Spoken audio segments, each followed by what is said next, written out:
entertaining and informative. This is Sid and Friends in the Morning. 77 WABC.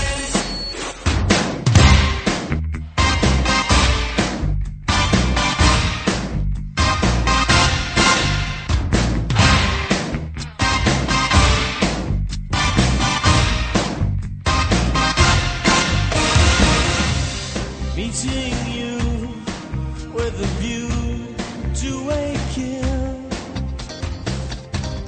face to face in secret places, feel the chill. It looks like the great men's fashion designer, my dear friend Joe Abood, is also on this conspiracy thing. How'd the kid get a lot of there? I don't know, Joe. People screwed up, clearly. I don't know. But I really want to stop this conversation right here until somebody gives me the proof that somebody in Secret Service or one of these people wanted this to happen, let it happen. Till you have that inside information, there's a million questions. A million, you're right. But people do screw up. They screw up. Bottom line. It's happened time and time again over the last couple of years. School shootings, other situations. And Secret Service is not above that.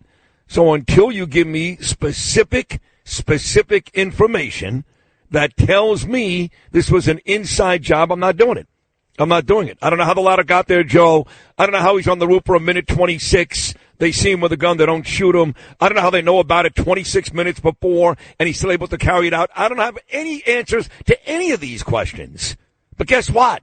That's not my job. Oh, my God, I said guess what like Joe Biden. That's Kimberly Cheadle's job. So let's see what she says. But again, until I have specific information, I am not going with the conspiracy theory inside job. So I'm starting to put together kind of like a wedding album. All these major events. And although my beautiful wife Danielle is with me for a bunch of them, the guy that's always with me because he invites me is Congressman Anthony D'Esposito out of Nassau County. You remember he invited me to the State of the Union this year, and I certainly made the most of that. Then when I got on the air one Monday morning, the first day of Passover, yelling and screaming about the pro-Palestinians at Columbia University, before anybody else was there, the cops were there, but before Mike Johnson or any of the other folks, that Monday morning, me and Anthony, along with Bruce Blakeman, Mike Lawler, and actor Michael Rappaport, were at Columbia University. It's big. And then here I am last night getting texts from people all over. I'm watching you on Fox News right now. There you are on the floor of the convention while Elise Stefanik was speaking. And sure enough, once again, Anthony got me down to the New York contingent. You had Joe Cairo, Nassau County, Ed Cox, all the New York Republicans, and it was another very lasting memory. So here he is, the great congressman himself, Anthony D'Esposito. Tony D, what's going on, pal? Sidney, good morning, my man. How are you? Bigger question is, how are you? You know, I got out of there like 9 o'clock last night, but you've got really early mornings and really late nights. I think you're there basically all day at the convention center, yes? Yeah, it's long days. It's a lot going on, but I think it's great. Listen, I think that these last few days and moving into today and tomorrow, the work that we're doing shows how unified the Republican Party is behind Donald Trump, how the members of Congress over the last, since we got in January of last year, there's been concerns of the chaos and the infighting. I think that you would agree that over the last few days here in Milwaukee, the Republicans are showing how unified we are, while the Democrats are in complete disarray. They're sitting around a circular firing squad, and we are embracing what's going to be our next president, Donald Trump, and our soon-to-be vice president, and obviously making sure that we not only keep the seats that we gained in the House of Representatives, but grow our majority. No, I definitely feel it. I know Marjorie Taylor Greene spoke a few nights ago. Nancy Mace, she's going to join me live in less than an hour. She's going to speak tonight. I did see Lauren Boebert out of Colorado last night. And all your friends, all these great Republican Congress people from around the country. And it was like one big party. That's what it is. I mean, that's what it is. It's basically a 4-day pep rally leading up to when the president, in this case, or the nominee, Donald Trump, speaks. But as soon as you hit that arena, as soon, Anthony, as you're inside and specifically down on the floor, it does feel like a Super Bowl atmosphere. Yeah, and it should. Listen, we are entering into what is probably the most important 120 days of many of our lifetimes. I mean, we keep saying that this is the most important election of our lifetime, and it truly is. Everything is on the line. It seems like it is really the fine line between good and evil. For the last year and a half, the House of Representatives and the Republican majority has been that last straw between separating us from the progressive disasters of the Democrats and holding that line. And we need to, again, not only win these seats, but grow our majority and make sure we elect Donald Trump and, flip the Senate so we can take this country back. You shouldn't be, but are you all at all worried about your upcoming race? Gillum doesn't have a shot in hell, let's be honest. But, you've got a race, and Lawler and Molinaro and Nicole Maliotakis out with me yesterday, and all you folks have races coming up. I can't imagine you don't win going away. I mean, easily. Are you even concerned about that right now? I think we should always be concerned. You never know what happens, and what we need to do is always run like we're 10 points behind. And I think that, we've had those conversations both on the air and in our personal conversations.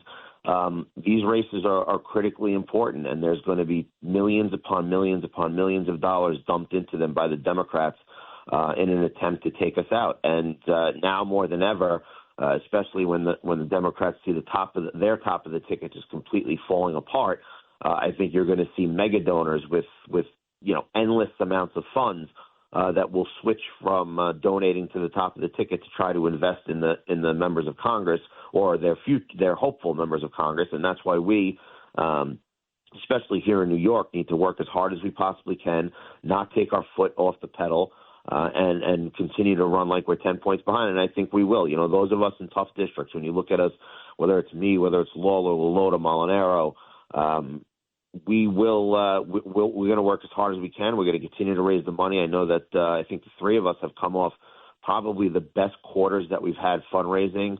In the last 3 months, I've raised over $1.1 million. And I know Lawler and Molinaro had great quarters as well, but we need to continue to do it. And if there's anybody out there that's listening and wants to invest in good Republican leadership, D'Esposito4Congress.com. We need to continue to raise that money. This is going to be probably one of the most expensive, if not the most expensive, election cycle of our lifetime. When you say D'Esposito for Congress, is that F-O-R or the number 4? F-O-R, D'Esposito4Congress.com. So the thing that strikes me is, walking down in the arena last night, you walk in, I probably got there around 6:30 local time here in Milwaukee, 7:30 p.m. New York time, and the place was packed. I mean, very few seats, people yelling and screaming, again, like you'd be at a Milwaukee Buck basketball game. And you get down to the floor, and I've seen this on television, but never in person. For you guys, it's old, but for me, it was like, wow, because I've seen on TV all the states, they got the signs for all the states, and I'm walking past all these states, and then I get to the front of the stage at the very bottom, and right in front is New York. You guys really have one of the 3 or 4 best spots on the floor, the very, very closest to the stage. Who makes that happen? Well, listen, I think that what that tells you is how important New York is to this upcoming election, how important it is to President Trump, and how important New York has been to holding and keeping the majority in the House of Representatives. And that is a testament to the hard work, especially here on Long Island, of Chairman Garcia out in Suffolk and Chairman Cairo in Nassau County. The fact that we continue to elect Republicans in places where Democrats outnumber us. I mean, you talk about Suffolk County. For the first time in 25 years, they have a Republican county executive. They have both congressional seats with Andrew Garbarino and Nick Lolota. And in Nassau County, in a county where Democrats outnumber us by 140,000, Republicans control not only all 4 countywide seats led by our county executive, Bruce Blakeman, who got to Milwaukee last night, but we control all 3 towns, the town of Hempstead, the town of Oyster Bay, the town of North Hempstead. the town of, and then you have both cities, the city of Glen Cove, and for the first time in probably close to 25 years in my district along the South Shore, the city of Long Beach. So it tells you that not only are we running good candidates, not only do we have great leadership in our chairman, but we are on the right side of the issues, and we have candidates that are working hard, that are accessible, and that are gaining the support of people on both sides of the aisle, because you don't win elections on Long Island unless you are able to garner the support of Republicans, independents, and those what I call rational Democrats. You know, on the way out, there was a very impressive speaker list last night. It will be again tonight, all leading up to tomorrow night when Trump wraps this thing up. But, you know, I saw Steve Scalise speak. I saw Mike Johnson speak. But, Anthony, you were there for Sarah Huckabee Sanders and Vivek Ramaswamy and Nikki Haley. That was a big one. Ron DeSantis. I actually thought that Madeline Brahm was terrific. And I think the one that stole the show was Lara Trump. But it was great standing there with you, watching Elise Stefanik with Elise's husband, an adorable little boy screaming USA, USA with his mommy up on stage. How great a moment was that?